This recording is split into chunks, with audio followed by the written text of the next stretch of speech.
Good morning, everybody.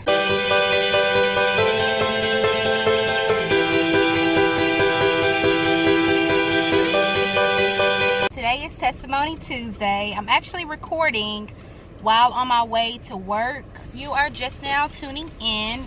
Testimony Tuesday is a day that God has put it on my heart to just share my testimony with you guys, because a lot of times we tend to look at other people and not really know what they had to go through to end up where they are today. I like to just bring you all on this journey with me. So Testimony Tuesday is a day within the week that it doesn't even have to be today, but for me it's today where I like to reflect, where I like to actually see growth and to acknowledge growth. Just to kind of, go skate down memory lane and just say, hey, I used to do this, but I don't do it anymore. I used to be in this predicament, but I'm not anymore, or whatever it may be. It's just a day of reflection. So let's reflect. Okay, so today's topic is going to kind of connect to last week's topic. Last week's testimony topic, I was discussing how I was having issues that day. In my heart, in my spirit, I was feeling as though, I wasn't good enough, or what I'm doing right now isn't what I should be doing, and just having those negative thoughts that were making me doubt the life that I chose to take. This morning, I experienced something with my oldest son, Khalil, and he was actually, we were putting on his eczema cream. He has flare-ups on his elbows, and so we use Extraderm. He was trying to spell it out, so he was like EX, and I don't want to say the rest, mommy, because I know it's a cuss word. And I'm like, well, what's a cuss word? And he was like, well, if I say it, you promise that I won't get in trouble. And I was like, okay, so I know what he's trying to say. I know that he's saying that dumb, the word dumb is a cuss word. I had to teach him. Yeah, you can go ahead and say the word.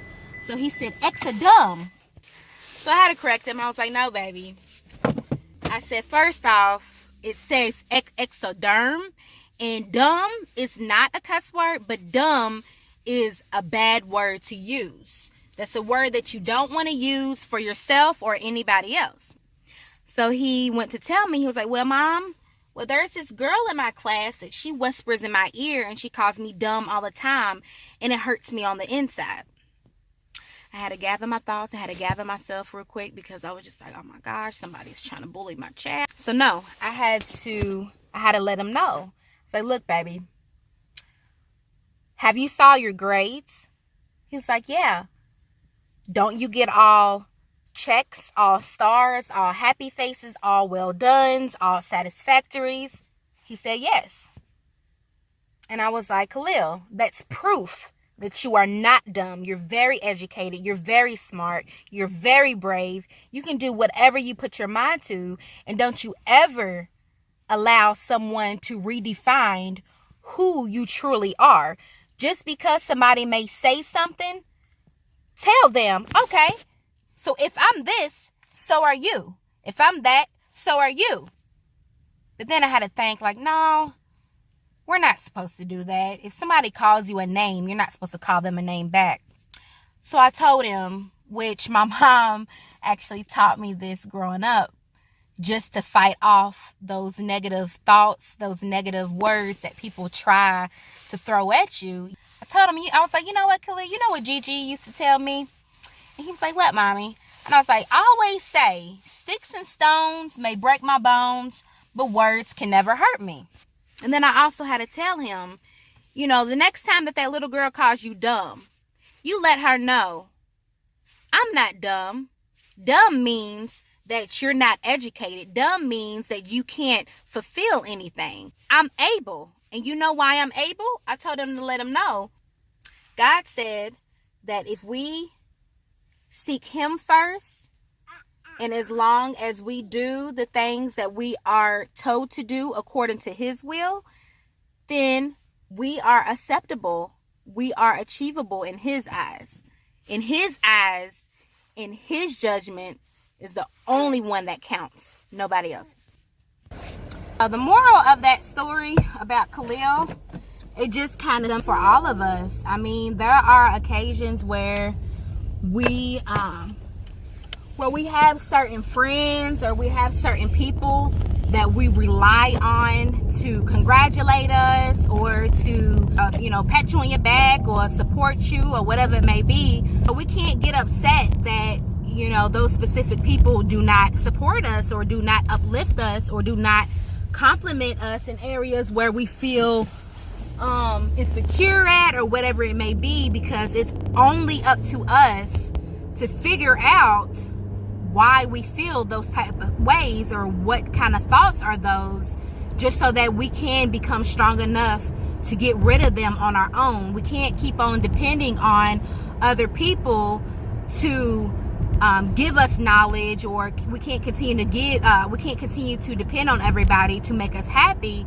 Those are things that we have to seek on our own for our own understanding. Now, we can have people in our life like mentors or people who uplift us or people who will correct us or whatever it may be out of love. But if it's not out of love and we really do have people in our lives who are either jealous of us or who are really out to say, what you're doing, it's not right or whatever it may be, and in your heart that you're doing what God has called you to do, or you're doing exactly what you're good at or what makes you happy.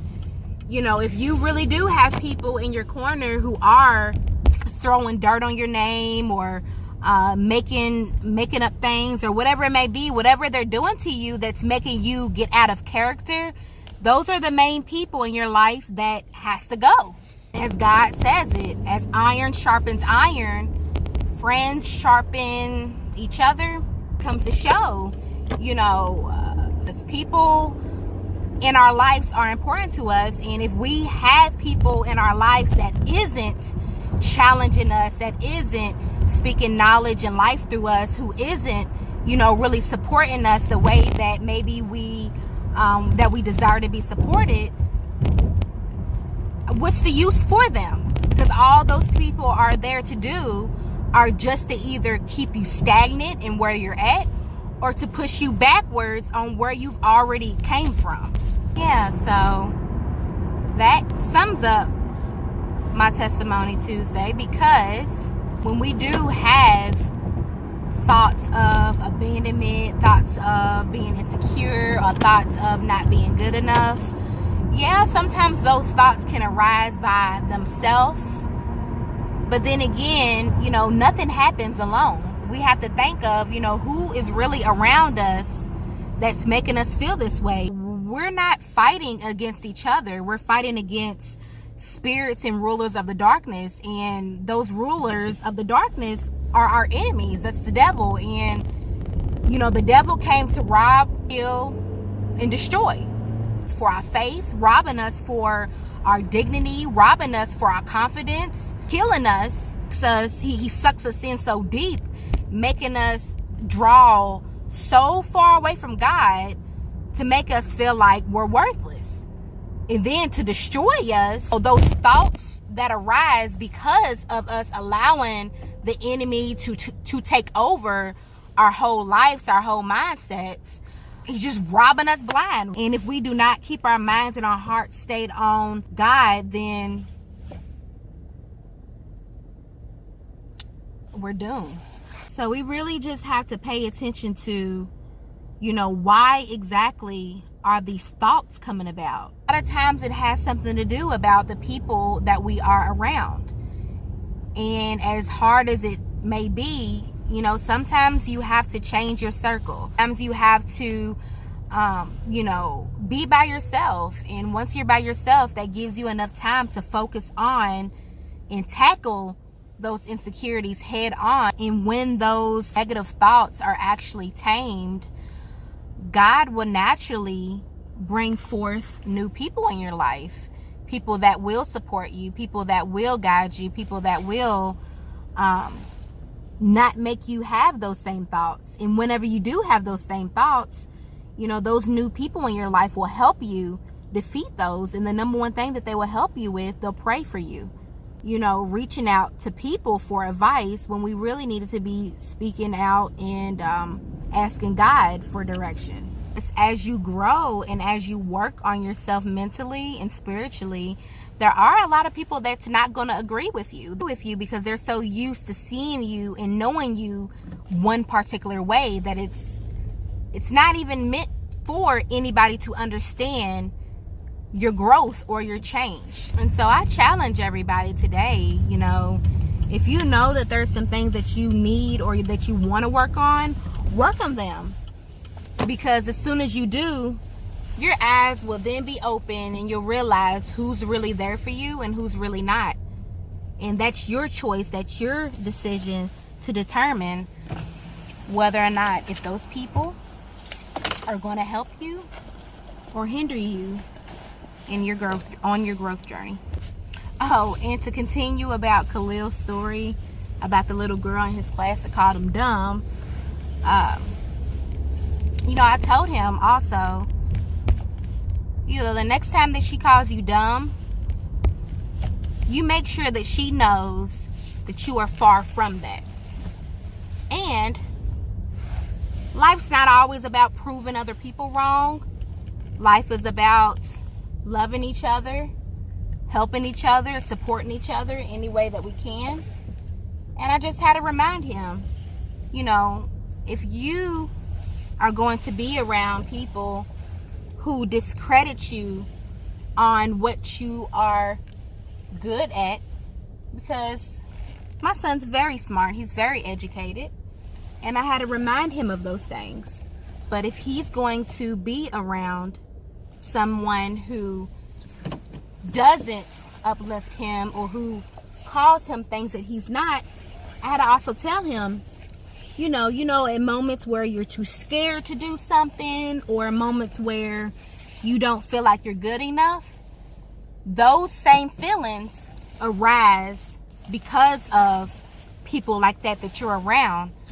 So if you want to defeat those thoughts and those emotions about yourself, you can't hang around that little girl no more.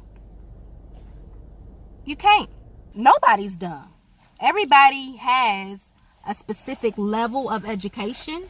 Everybody has things that they're good at. Some people may not have things that they're, good at or what they're not good at. But it's up to us to show them, teach them, ask questions. But yeah, so I had to get that out. It is what it is, because when you actually have enough boldness and enough courage to work on yourself, God will show you why. He will show you why. He really will. And a lot of it, he will show you why through your friends. He will show you why through people you've been surrounding yourself by. And once he shows you that why, that makes you realize that, wow, this was a much needed growth. This was a much needed growth.